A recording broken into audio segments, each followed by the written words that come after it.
बच्चों, आज मैं आपको संचार प्रक्रिया पढ़ाने जा रही हूँ। इसके पहले मैंने आपके लिए संचार क्या होता है, संचार के तत्व क्या हैं, इसका वीडियो बना करके आपको भेज दिया है।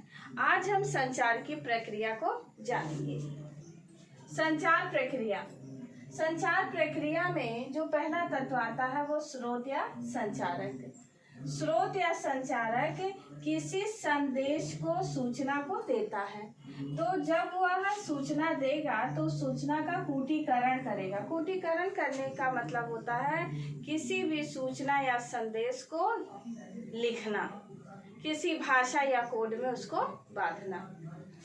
इसको हम एनकोडिंग भी कहते हैं। यानी स्रोत या संचारक जब किसी संदेश को भेजता है तो उस संदेश को किसी भाषा या कोड में अभिव्यक्त करता है, क्योंकि ये अगर वो उसको भाषा कोड में नहीं अभिव्यक्त करेगा तो जो प्राप्तकर्ता है उस तक बात कैसे पहुंचेगी। और यह भी आवश्यक है कि प्राप्तकर्ता उस भाषा या कोड को भली भांति जानता।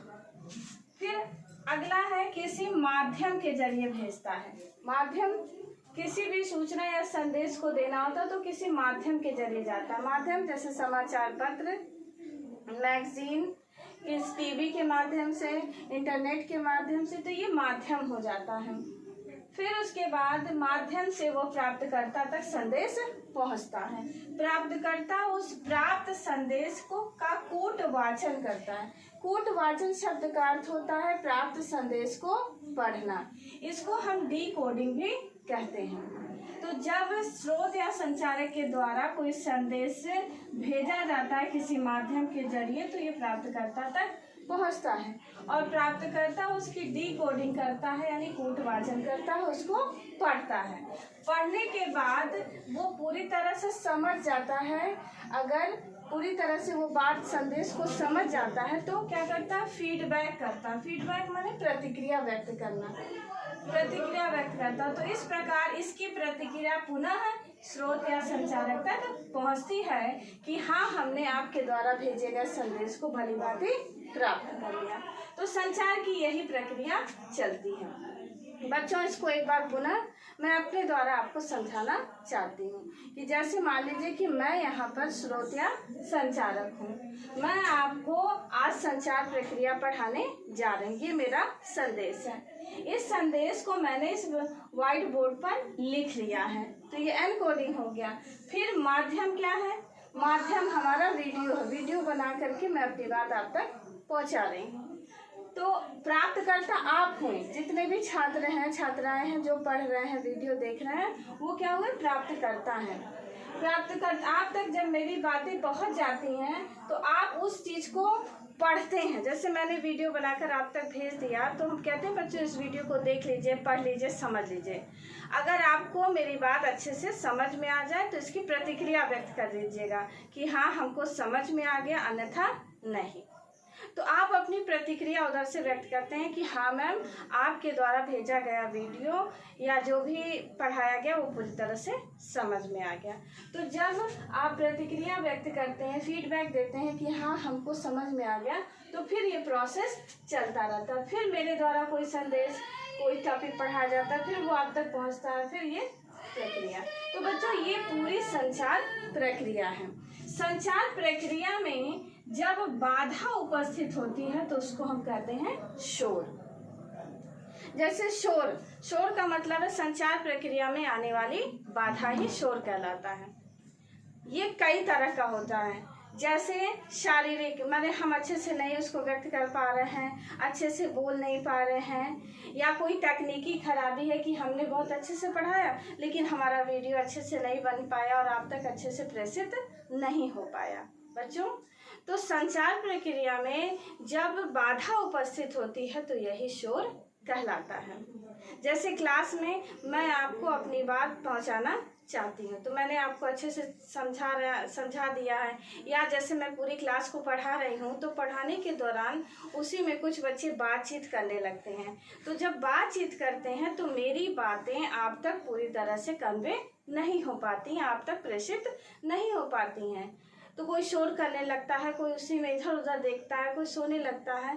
तो इस तरह से जब मेरी बात आप तक पूरी तरह से अच्छे से नहीं पहुंच पाती तो इसके बीच जो बाधा उपस्थित होती है वही शोर कहलाता है। तो संचार प्रक्रिया में भी जब बाधा उपस्थित होती है कि स्रोत अच्छे से अपनी बात संदेश नहीं दे पा रहा है, उसको अच्छे से लिख नहीं पाया, माध्यम की कोई तकनीकी खराबी हो गई जिससे प्राप्तकर्ता तक वह संदेश नहीं पहुंच पाया, तो इस तरह से पूरी संचार प्रक्रिया में जो बाधा उपस्थित होती है वह शोर कहलाता है। तो बच्चों, इस प्रकार यह पूरी संचार प्रक्रिया रही। अब आइए देखते हैं संचार के प्रकार। संचार के कई प्रकार होते हैं। सांकेतिक संचार, मौखिक संचार, लिखित संचार, अंतःवैयक्तिक संचार, अंतर्वैयक्तिक संचार, समूह संचार और जन संचार। सांकेतिक संचार, जैसा कि आपको पता है कि जब संकेतों के माध्यम से, इशारे से, आँख हिला करके, इस तरह से इशारे से जब बातचीत होती है तो वह हमारा सांकेतिक संचार कहलाता। मौखिक संचार माने बोल करके, जब हम आपके सामने कोई भी दृश्य माध्यम न रख करके केवल बोल करके मौखिक रूप से आप विचारों का आदान प्रदान करते हैं, कोई संदेश एक जगह से दूसरी जगह पहुंचता है, तो वो मौखिक संचार। लिखित संचार, जैसे मैंने ये लिखित संचार माना जाएगा कि मैं इस बात को पूरी तरह से लिख करके अपना संदेश आप तक पहुंचा रही हूँ। तो जब लिखित रूप में कोई संदेश लोगों तक पहुंचाया जाता है तो उसको हम लिखित संचार कहते हैं।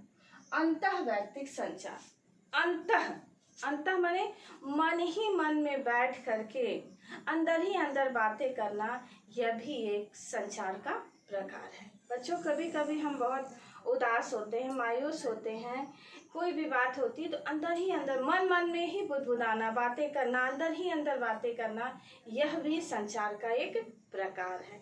इसको हम कहते हैं अंतःवैयक्तिक संचार।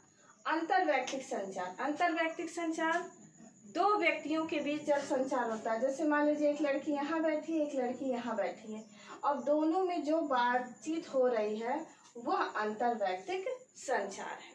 मोबाइल इसका सबसे अच्छा उदाहरण है कि हम अपने मोबाइल से यहाँ बैठ करके दूर बैठे व्यक्ति से बातचीत करते हैं। तो दो व्यक्तियों के बीच जब बातचीत होता है तो वह अंतर्वैयक्तिक संचार कहलाता है। अब अगला आता है समूह संचार। समूह में बैठ करके जब हम किसी सूचना का, संदेश का आदान प्रदान करते हैं तो वह समूह संचार कहलाता है। बच्चों, कक्षा शिक्षण समूह संचार का सबसे अच्छा उदाहरण है। जैसे मैं यहाँ पढ़ा रही हूँ और सारे आप बच्चे यहाँ पर मेरे सामने बैठ करके पढ़ रहे हैं, तो यह समूह संचार का सबसे अच्छा उदाहरण है। अब जो आता है जन संचार, सबसे महत्वपूर्ण संचार का प्रकार है जन संचार। यह जन संचार जो है अन्य संचार से बिल्कुल अलग है। जैसा कि जन और संचार, जन माने जनता से, संचार माने करना, एक बात को पूरी जनता तक पहुंचाना। बच्चों, हमारे देश के प्रधानमंत्री हैं, राष्ट्रपति हैं, जब वो पूरे देश के नाम संदेश देते हैं तो इस तरह का संदेश ये संभव नहीं है कि एक ही समय में पूरी जनता बैठी रहे और खड़े होकर के प्रधानमंत्री, राष्ट्रपति अपना संदेश वो जनता तक पहुंचा दे।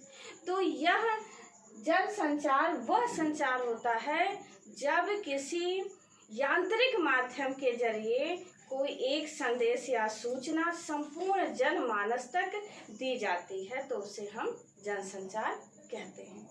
जन संचार हमेशा किसी यांत्रिक या तकनीकी माध्यम के जरिए दिया जाता है, जैसे टेलीविज़न, फैक्स है, इंटरनेट है, रेडियो है, समाचार पत्र है।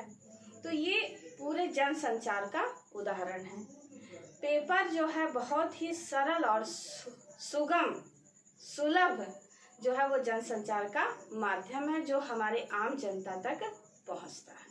तो पुनः एक बार, जन संचार वह संचार होता है जिसमें किसी सूचना या संदेश को किसी यांत्रिक माध्यम के जरिए पूरी जनता तक पहुंचाया जाता है। तो इस प्रकार बच्चों, आज मैंने आपको संचार की प्रक्रिया बता दी और आज संचार के प्रकार। मैं ऐसी आशा करती हूँ कि आपको मेरी ये दोनों बातें समझ में आ गई।